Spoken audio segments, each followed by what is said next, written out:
Buenas tardes, gracias por estar aquí en este Festival de la Digna Radio. Primero y antes que nada quisiera agradecer al EZLN la invitación que nos hicieron para participar en este importante festival a 25 años de su fundación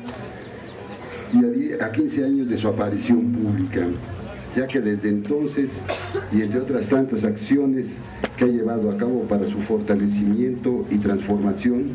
ha mantenido y prohijado diversos encuentros entre los pueblos indios, ciudadanos y distintas organizaciones sociales para intercambiar puntos de vista sobre las luchas sociales que se corresponden al accionar del modo de producción capitalista. Cuando se nos invitó a participar en el Festival Mundial de la Digna Rabia para discurrir sobre la otra historia como una posibilidad fuera y alternativa a las ruedas del capitalismo, sabíamos que la cuestión no era mínima ni simple. Por el contrario, estamos convencidos de que se trata de un tópico múltiple y complejo, tal y cual apunta el despliegue y entramado de la propia convocatoria de este festival. La complejidad y diversidad del tópico se inicia con el reconocimiento de los distintos niveles en que opera y se despliega la historia existente y su escasa o nula viabilidad, en razón de lo cual es justamente que se comienza a pensar y proponer otra historia, que para no acabar siendo la historia de siempre, se tiene que encontrar con otros puntos de apoyo y otros vértices de reflexión y praxis. Para ir desbrozando la complejidad y la diversidad de lo que implica la historia y las posibilidades de otra historia, es necesario iniciar una serie de reflexiones que tendrán que sucederse a este primer planteamiento que hacemos. Así, primero se necesita convenir lo que estamos entendiendo por historia, porque a querer o no, en todos nosotros sigue presente el viejo postulado decimonónico de dividir o escindir la historia con mayúsculas y la historia con minúsculas, para distinguir, por un lado, los estudios de los hechos humanos como ciencia, como adquisición de conocimientos del pasado, como labor ingente para esclarecer el devenir humano, que termina siendo trabajo de investigación, reflexión, escritura, lectura y aprendizaje, mientras que por otro lado están las propias realidades humanas que se viven y suceden día a día, mes a mes, año a año, siglo con siglo, en estos o aquellos territorios. La inscripción con mayúscula se dio porque los decimonónicos, aquí utilizo este término para referirme a los pensadores que finalmente terminaron armando la ideología burguesa y cuyos representantes más significativos serían Hegel, Comte y Weber. Estos, decía yo, que indicaban que la historia con mayúscula, como ciencia, como búsqueda de conocimientos verídicos,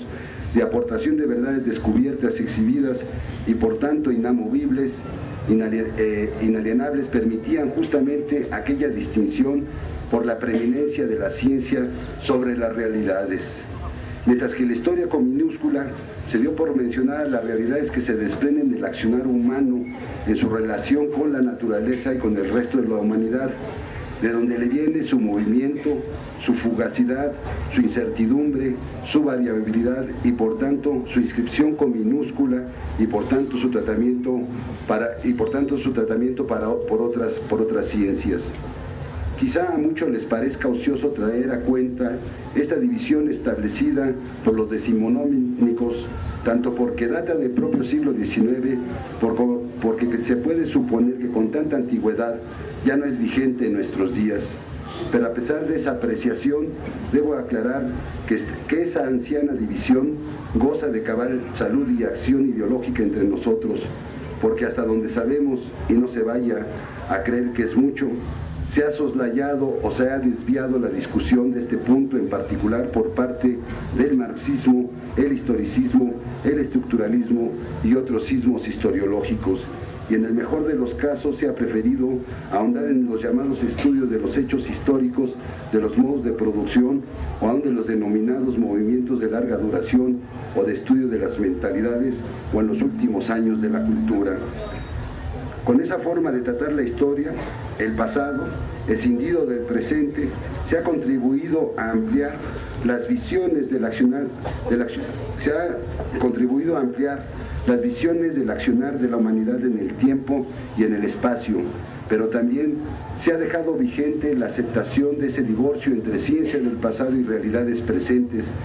que se ha profundizado con la vida de las academias y el pleno ejercicio de los resultados de aquella promulgación decimonónica coagulados en la sociología y la antropología en sus distintas vertientes. Por lo tanto, no se ha contribuido a forjar una visión de lo histórico distinta a la alcanzada por los decimonónicos y cuyos principales goznes, piezas que unen uno o más cuerpos para girar, de explicación de lo histórico, de la ubicación del presente y aún la proyección a futuro, consistente sobre todo esos goznes en lo que ellos han dado en llamar evolución, progreso y desarrollo de la humanidad. Dicho desarrollo humano se plantea dentro de una escala siempre ascendente que llega hasta la producción capitalista y sus relaciones sociales de producción, que por paradójico que parezca, tal y como lo señaló Carlos Marx, ya no son sometidos a las transformaciones que imponen aquellos mismos goznes, sino que son osificados por la propia producción capitalista y sus relaciones sociales de producción, al plantear que el cambio se impondrá a los satisfactores de la vida humana por ser siempre inacabada, insatisfecha y siempre creciente, estimulando así únicamente la transformación de los objetos de la producción, los medios de producción y por tanto las mercancías, pero no de los sujetos reales y concretos que las producen y de las relaciones sociales correspondientes que se plantean como necesarias e inevitables entre quienes solo tienen su fuerza de trabajo para adquirir esos satisfactores y quienes son dueños de los medios de producción,